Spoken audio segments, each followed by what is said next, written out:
Salam alaikum.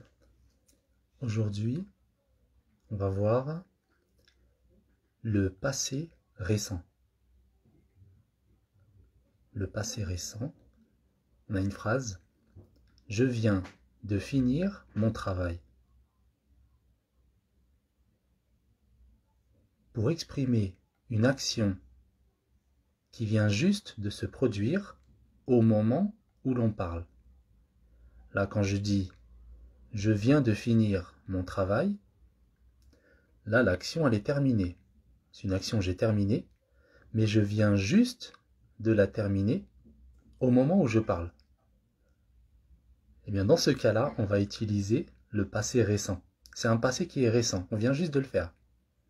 Je viens de finir mon travail. Alors, comment on construit le passé récent?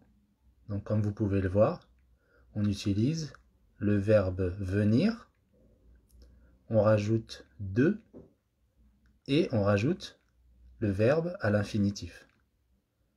On met venir, on conjugue au présent, plus la proposition de, on met la préposition de et le verbe à l'infinitif. Donc juste pour rappel, comment on conjugue le verbe venir au présent?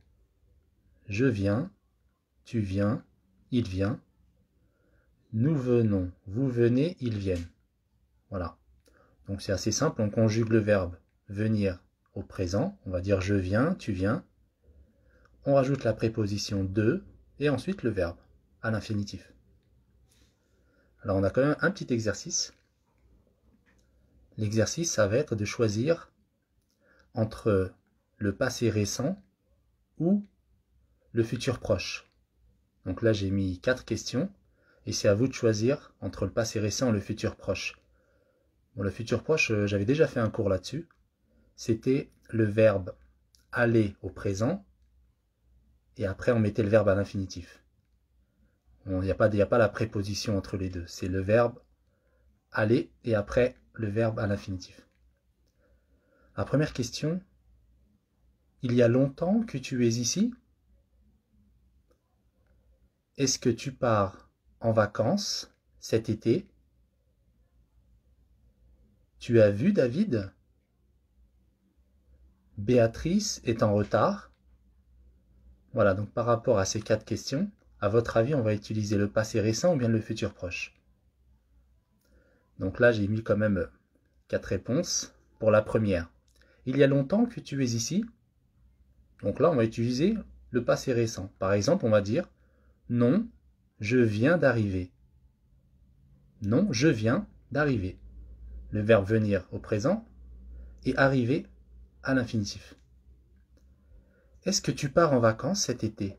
Donc là, on est sur le futur. Est-ce que tu pars en vacances cet été? Je pourrais dire par exemple, oui, je vais partir à l'étranger. Je vais partir, le verbe aller et le verbe à l'infinitif. Je vais partir. Troisième, tu as vu David? Oui, je viens de le voir.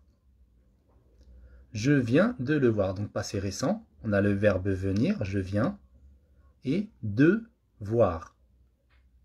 Le verbe voir à l'infinitif. Et le remplace David. Je viens de le voir. Pour éviter de répéter oui, je viens de voir David, pour éviter la répétition, à la place de David, on va utiliser le. Je viens de le voir. Et la quatrième, Béatrice est en retard. Oui, elle va nous rejoindre tout à l'heure. Donc là, on est sur le futur proche. Elle va, verbe venir, elle va, et rejoindre, le verbe rejoindre à l'infinitif. Voilà, c'est tout. Donc, bon, j'ai mis juste ces 4 réponses possibles, bien sûr. Si vous avez d'autres réponses, il y en a plein des réponses, hein. C'est suivant ce que vous voulez mettre. N'hésitez pas pendant qu'est-ce que je voulais dire dans les commentaires. Si vous voulez mettre vos réponses sur les 4, allez-y. Voilà, c'est terminé, à la prochaine, Inch'Allah.